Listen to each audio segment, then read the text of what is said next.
하나님께서 이 세상을 살아가는 그리스도인들에게 성경과 함께 주신 세 가지 소중한 보물이 있다면 저는 서슴지 않고 사도신경, 주기도문, 그리고 십계명이라 말하겠습니다. 여러분, 마르틴 루터의 대소요리 문답이나 잔 칼빈의 기독교 강요, 그리고 개혁주의 신앙 노선의 초석이 되는 웨스트민스터 신앙 고백이나 대소리 요리 문답, 하이델베르크 요리 문답 역시 사도신경, 주기도문, 십계명의 가르침을 기초로 해서 만들어진 교리서입니다.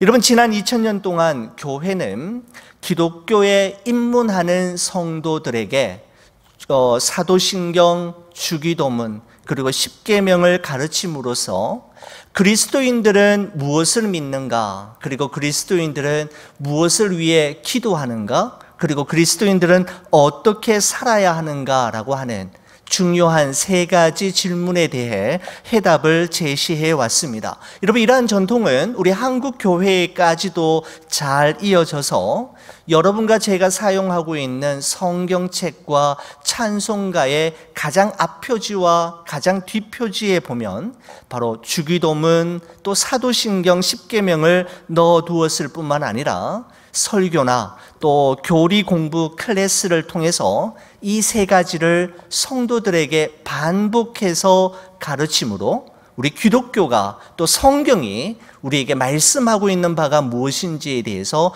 거듭해서 강조하고 있는 것을 보게 됩니다. 여러분과 저는 사도신경과 주기도문에 이어서 지난 수요일부터 우리 십계명에 대해서 살펴보고 있는데, 하나님께서 모세를 통해 이스라엘 백성들에게, 그리고 오늘 21세기를 살아가는 여러분과 저에게 십계명을 주신 것은 그 십계명을 지킴으로 하나님의 백성이 될 자격을 얻도록 하기 위해서가 아니라 이미 하나님의 백성이 되었으니 하나님의 백성답게 살아가도록 하기 위해 십계명을 주신 것입니다. 여러분, 우리는 십계명을 지킴으로 구원을 받는 것이 아니라 구원을 받는 유일한 길은 예수 그리스도를 믿음으로만 가능한 것입니다. 다시 말씀드리면 행위로 구원을 받는 것이 아니라 오직 믿음으로 구원을 받습니다. 그러면 왜 우리가 십계명을 배우고 또 십계명을 따라 우리가 살아가야 하는 걸까요? 그것은 구원받았으니, 하나님의 백성이 되었으니 하나님의 백성답게 구원받은 자답게 살아가라라고 하는 지침이 바로 이 십계명 속에 담겨져 있다, 이렇게 말씀을 드릴 수 있겠습니다. 우리는 지난 주에 제1계명인 너는 나 외에는 다른 신들을 내게 두지 말라라고 하는 첫 계명에 대해서 우리가 함께 살펴보았는데, 첫 계명은 예배의 대상이 누구인지에 대한 말씀인데, 바로 여러분과 저는 유일하신 여호와 하나님을 예배하며 다른 신이 아닌 여호와 하나님을 예배하는 사람임을 우리는 첫 계명을 통해서 확인할 수가 있었습니다. 여러분, 여호수아서의 마지막 고백, 여호수아의 마지막 유언을 여러분 기억하십니까? 여호수아서 24장 14절에서 15절에 보면 이런 유언을 남기고 있습니다. 그러므로 이제는 여호와를 경외하며 온전함과 진실함으로 그를 섬기라. 너희의 조상들이 강 저쪽과 애굽에서 섬기던 신들을 치워버리고 여호와만 섬기라. 만일 여호와를 섬기는 것이 너희에게 좋지 않게 보이거든 너희 조상들이 강 저쪽에서 섬기던 신들이든지 또는 너희가 거주하는 땅에 있는 아모리 족속의 신들이든지 너희가 섬길 자를 오늘 택하라.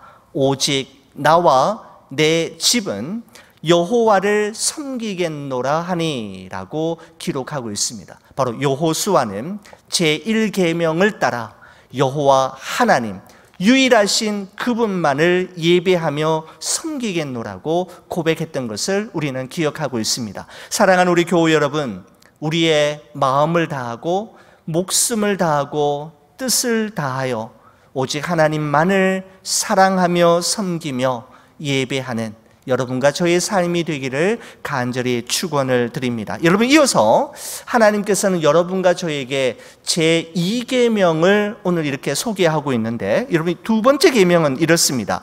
너를 위하여 새긴 우상을 만들지 말고 또 위로 하늘에 있는 것이나 아래로 땅에 있는 것이나 땅 아래 물 속에 있는 것에 어떤 형상도 만들지 말며 그것들에게 절하지 말며 그것들을 섬기지 말라라고 말씀하고 있습니다. 여러분, 사실 10계명의 두 번째 계명에 대한 잘못된 해석과 적용 때문에 기독교가 세상으로부터 불필요한 비난과 미움을 많이 받아왔던 것이 사실입니다. 여러분, 단군 신전에 들어가서 단군상을 회파하거나 붉은 십자가를 그 신상에다가 긋고는 오직 예수라는 글을 새기기도 하고, 신학생들이 사찰을 땅밟기 하면서 외치면서 기도하는 거죠. 이 사찰이 불타 없어지기를, 하나님의 심판을 받아 이 사찰이 없어지기를 위해 기도하고 불신지옥 예수 천당을 외치는 신학생들도 제가 다닐 때만 해도 있었던 것이 사실입니다. 여러분, 이러한 기독교의 무례함으로 인해서 많은 사람들은 기독교를 적대시하고 교회를 떠나고 등 돌리는 사례가 너무나도 많았던 것입니다. 오죽하면 무례한 기독교라고 하는 책이 베스트셀러가 될 정도이었겠습니까? 여러분, 그렇다면 하나님께서 오늘 여러분과 저에게 주신 두 번째 계명을 우리는 어떻게 해석하고 오늘 21세기를 살아가는 여러분과 저의 삶 속에 어떻게 적용하며 살아가야 하는 걸까요?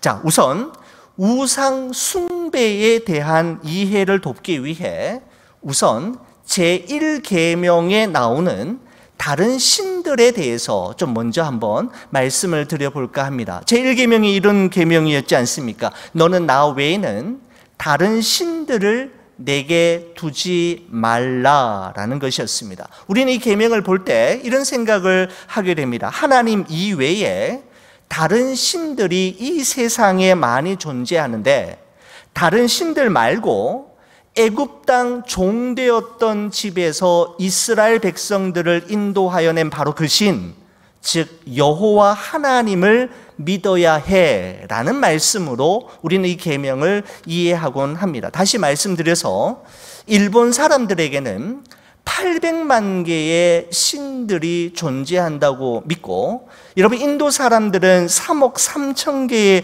신들이 존재한다고 믿는데, 우리가 믿는 여호와 하나님 역시 그 많은 신들 중에 또 하나의 신이고, 우리가 믿는 여호와 하나님이 그들 신들보다 더 훌륭하고 더 뛰어난 신 정도로 이해할 수 있다라는 말입니다.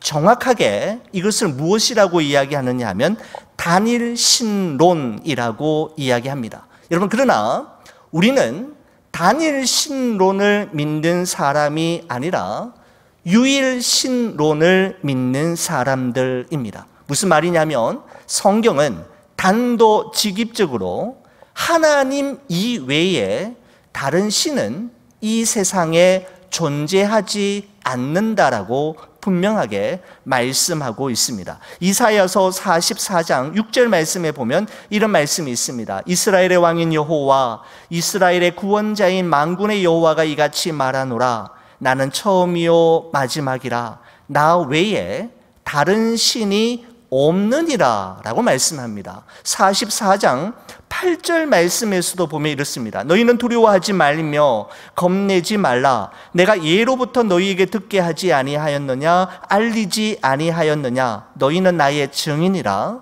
나 외에 신이 있겠느냐. 과연 반석은 없나니 다른 신이 있음을 내가 알지 못하노라 라고 말씀하고 있습니다. 그렇습니다.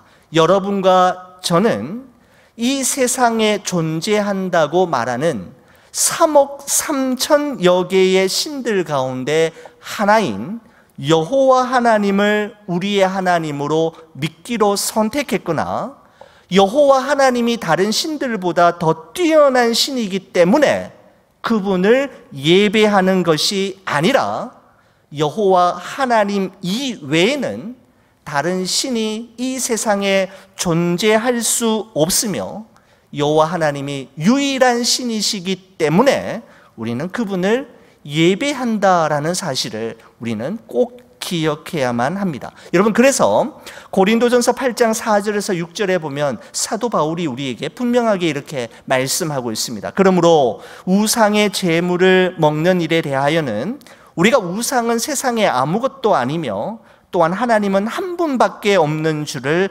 아노라. 비록 하늘에나 땅에나 신이라 불리는 자가 있어 많은 신과 많은 주가 있으나 그러나 우리에게는 한 하나님 곧 아버지가 계시니 만물이 그에게서 났고 우리도 그를 위하여 있고 또한 한 주 예수 그리스도께서 계시니 만물이 그로 말미암고 우리도 그로 말미암아 있느니라 라고 말씀하고 있습니다. 여러분, 세상 사람들이 말하는 다른 신들은 실제로 존재하는 것이 아니라 사람이 자기 자신을 위하여 스스로 만든 것입니다.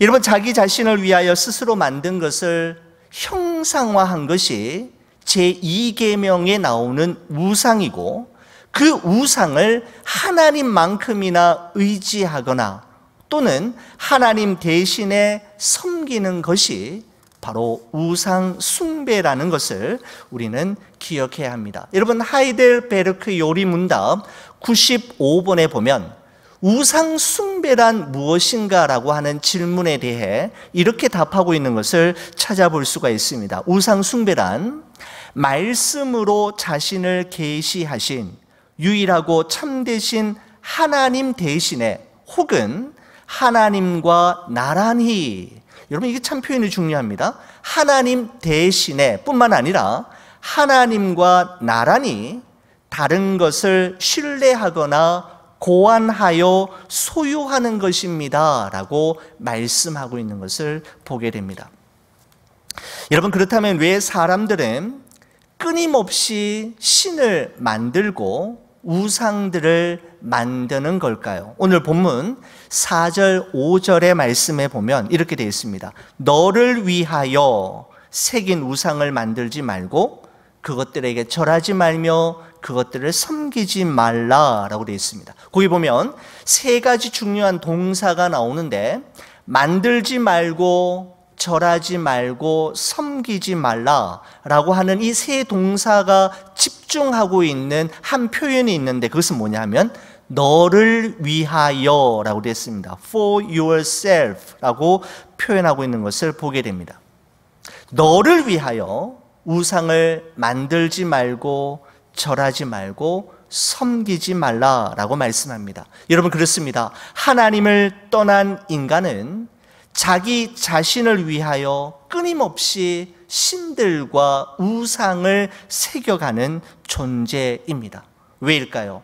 두려움과 불안으로부터 자기 자신을 안전하게 지켜주고 보호해줄 신들과 자신의 끝없는 욕망과 욕구를 채워줄 우상을 끊임없이 만들어내야만 평안을 누릴 수 있다고 생각하고 안정감을 누릴 수 있다고 생각하기 때문입니다. 여러분, 그래서 잔 칼빈은 말하기를 하나님을 떠난 인간의 마음은 우상 제조 공장과 같다라는 표현을 남길 정도였습니다. 하나님을 떠난 인간은 끊임없이 우상을 만들어내는 제조 공장과 같다라고 그는 갈파한 적이 있습니다. 여러분, 어느 수도원을 찾은 방문객을 인도하는 그 안내하는 사제가 그 방문객을 여러 곳으로 데리고 다니면서 이 건물은 이런 건물이고 이 건물은 이렇게 사용하시면 됩니다 라고 안내하고 또 이렇게 설명한 후에 마지막으로 숙소에 이제 그 방문객을 들여다보내면서 이렇게 말했다고 합니다. 머무시는 동안에 필요한 것이 있으시면은 언제든지 말씀해 주십시오.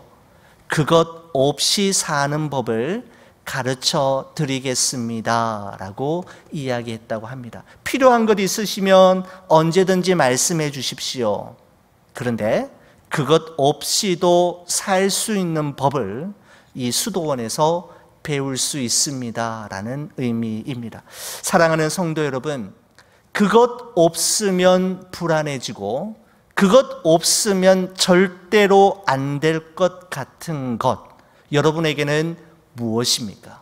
바로 그것이 여러분과 저의 우상일 수 있음을 우리는 꼭 기억해야 하는 것이죠. 그래서 사도 요한은 요한일서 5장 21절에 이렇게 이야기합니다. 자녀들아, 너희 자신을 지켜 우상에게서 멀리하라 라고 이야기하고 있는 것입니다. 자, 한번 보십시오.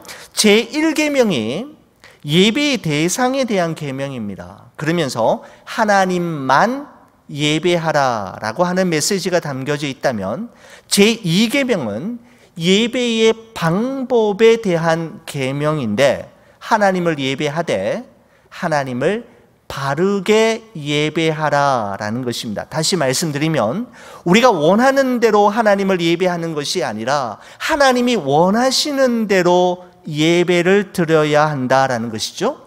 그러면 제2계명이 여러분과 저에게 들려주는 하나님이 원하시는 대로 드리는 예배란 어떤 예배입니까? 두 가지를 이야기하고 있죠. 어떤 형태로든지 하나님을 나타내는 형상을 만들지 말아야 된다는 것이고 어떤 형상도 예배하지 말아야 한다라는 것을 우리에게 말씀해 주고 있습니다. 여러분, 그래서 오늘 성경에 보면 또 위로 하늘에 있는 것이나 아래로 땅에 있는 것이나 땅 아래 물 속에 있는 것에 어떤 형상도 만들지 말고 그것들에게 절하지 말며 그것들을 섬기지 말라라고 말씀하고 있습니다. 여러분, 구약 성경에서는 이스라엘 백성들이 하나님께서 원하시는 대로가 아닌 자기들이 원하는 대로 형상을 만들어서 의미를 부여하고 그것들에게 절하며 그것들을 섬겼던 사례들이 몇 가지 나오는데 그 대표적인 사례가 출애굽기 32장에 기록된 금송아지 사건이었습니다. 모세가 하나님의 계명을 받기 위해 시내산 위에 올라갔을 때 그 40일 동안 아무 소식도 없고 모세를 기다려도 내려오지 않자 그들은 금송아지를 만들지 않습니까? 그리고 그 금송아지를 만든 후에 그것이 바로 자신들을 애굽에서 인도하여 낸 신이며 이 광야를 인도할 신이라고 외쳤던 것입니다. 바로 하나님을 금송아지 형상으로 만들었던 것입니다. 송아지를 섬긴 것이 아니라 하나님을 섬긴 것입니다. 하나님을 섬기고 하나님을 예배했는데 바로 형상화해서 금송아지로 형상화해서 섬겼던 것이었습니다. 여러분, 또한 이스라엘 백성들은 언약궤를 너무나도 소중히 여겼습니다. 너무나도 신성시한 나머지 부적처럼 이 언약궤와 어디든지 가면 승리할 수 있다라고 믿었던 것이죠. 그래서 전쟁이 일어났을 때 언약궤를 가지고 전쟁터에 나갔는데 여러분, 그래서 이겼습니까? 아니요. 언약궤가 있었음에도 불구하고 그들은 전쟁에서 패배했을 뿐만 아니라 그 언약궤가 적들에 의해서 빼앗긴 적이 있었습니다.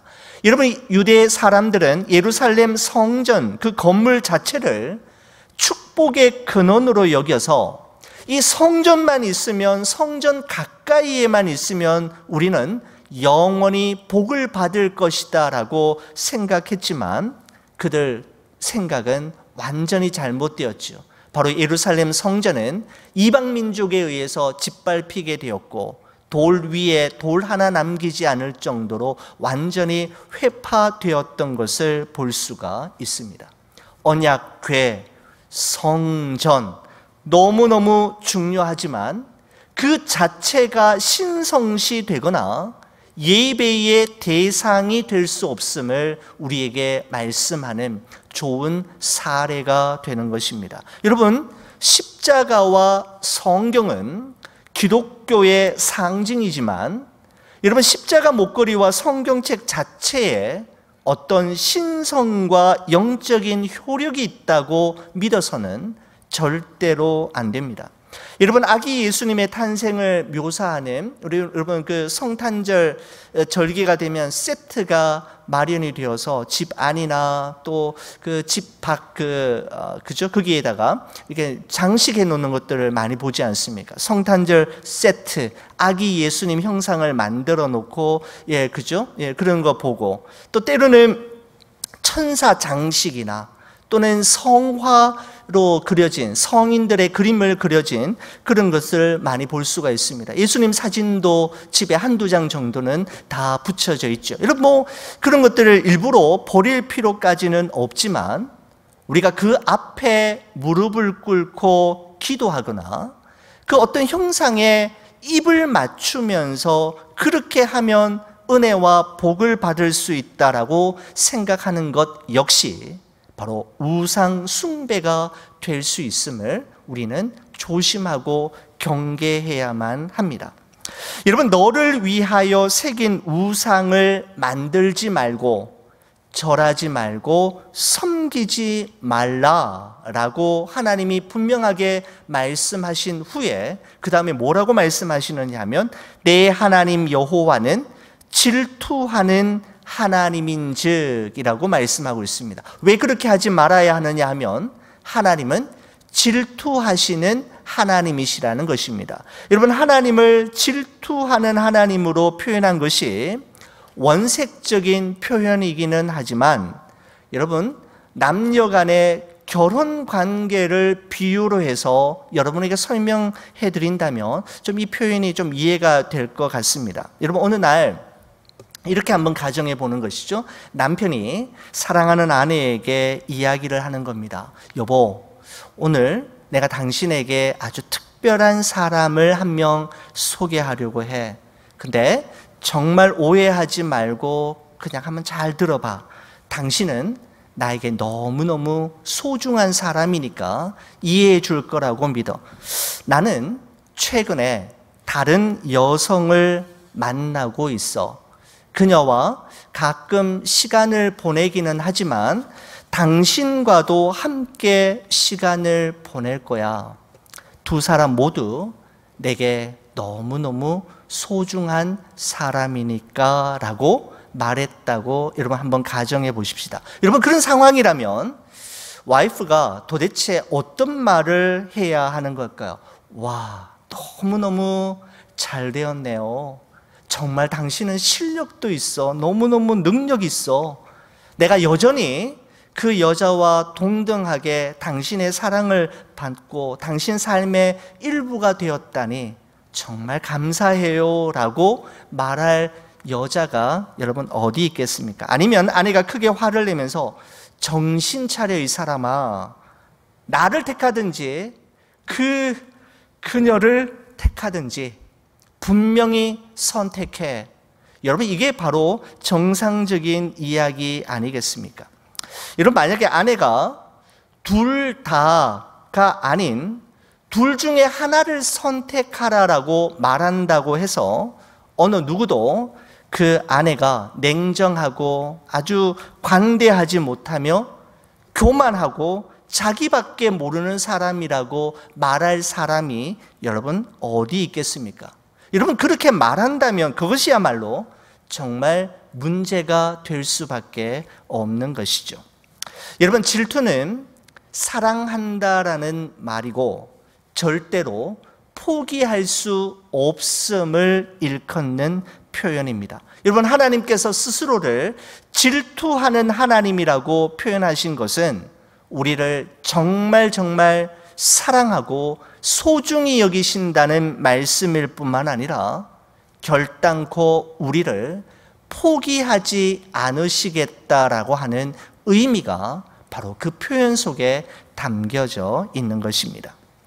여러분, 복음 중에 복음이라고 말하기도 하고 복음의 심장이라고 불리어지는 구절이 있는데 바로 요한복음 3장 16절 말씀입니다. 바로 이와 같은 사실을 가장 잘 보여주고 있는 말씀인데, 하나님이 세상을 이처럼 사랑하사 독생자를 주셨으니 이는 그를 믿는 자마다 멸망하지 않고 영생을 얻게 하려 하심이니라 라고 하는 말씀을 우리는 잘 알고 있습니다. 여러분, 저는 이 구절에 대해서 여러분 이동원 목사님이 설명한 구절이 그 어떤 해석보다도 제 마음속에 가장 많이 와닿는데, 여러분 그 목사님이 이렇게 이야기합니다. 이 한 구절 안에 온 인류를 향한 하나님의 위대하신 사랑이 고스란히 담겨져 있다라고 말하면서 그는 이렇게 이야기합니다. 위대한 사랑의 근원은 하나님이입니다. 위대한 사랑의 대상은 세상을입니다. 위대한 사랑의 크기와 정도는 이처럼 사랑하사입니다. 위대한 사랑의 선물은 독생자, 즉 예수 그리스도입니다. 위대한 사랑의 행동은 주셨으니입니다. 위대한 사랑의 수혜자는 그를 믿는 자마다입니다. 그리고 그 위대한 사랑의 결과는 소극적으로는 멸망하지 않는 것이고 적극적으로는 영생을 얻는 것입니다 라고 소개하는 글을 제가 본 적이 있습니다. 하나님이 우리를 질투하시리만큼 사랑하신 사랑은 바로 독생자 예수 그리스도를 우리에게 주실 그만큼의 사랑으로 나타났던 것입니다. 바로 이에 대한 우리의 반응은 하나님 이외에 다른 신을 우리 앞에 두지 말아야 하며 하나님 이외에 다른 신을 예배하지 말아야 할 뿐만 아니라 더 이상 우리 자신을 위해 우상을 만들지 말고 그것들에게 절하지 말며 그것들을 섬기지 말아야 하는 삶의 결단으로 이어져야 하는 것이죠. 이런 마지막으로 제2계명은 하나님의 분명한 약속이 있는 계명임을 확인할 수 있습니다. 이렇게 마무리가 되죠. 나를 미워하는 자의 죄를 갚되 아버지로부터 3, 4대까지 이르게 아버지로부터 아들에게로 3, 4대까지 이르게 하거니와 나를 사랑하고 내 계명을 지키는 자에게는 1000대까지 은혜를 베푸느니라 라고 말씀하고 있습니다. 나를 미워하는 자와 나를 사랑하고 그 계명을 지키는 자에게 주어지는 경고와 축복의 약속이 있음을 우리는 볼 수가 있습니다. 여러분, 잔 칼빈은 기독교 강요에서 이 10계명을 해설하면서 우리가 하나님께 드려야 할 4가지가 있다라고 우리에게 소개하고 있습니다. 경배, 신뢰, 기도, 감사라고 그는 이야기하고 있습니다. 나는 누구를 경배하는가? 나는 누구를 예배하는가? 나는 누구를 신뢰하며 나는 누구를 의지하는가? 나는 누구에게 도움을 요청하며 기도하는가? 그리고 나는 누구에게 감사하는가? 이 4가지 질문을 우리 자신에게 끊임없이 던짐으로써 내 안에 내 자신을 위하여 새긴 우상이 무엇인지를 발견하고 끊임없이 깨뜨릴 뿐만 아니라 최고의 하나님께 그분이 원하시는 바른 예배를 드림으로 우리는 제2계명을 우리의 삶으로 살아낼 수가 있는 것입니다. 하나님을 사랑하며 그 주의 계명을 잘 지킴으로 하나님으로부터 영원한 복을 받되 이 은혜와 이 복이 우리 세대에서 그치는 것이 아니라 우리 교회와 우리 가정의 다음 세대로까지 흘러가는 축복의 통로가 되시는 우리 좋은 비전교회 모든 성도님들 되시기를 주의 이름으로 간절히 축원을 드립니다. 기도하시겠습니다.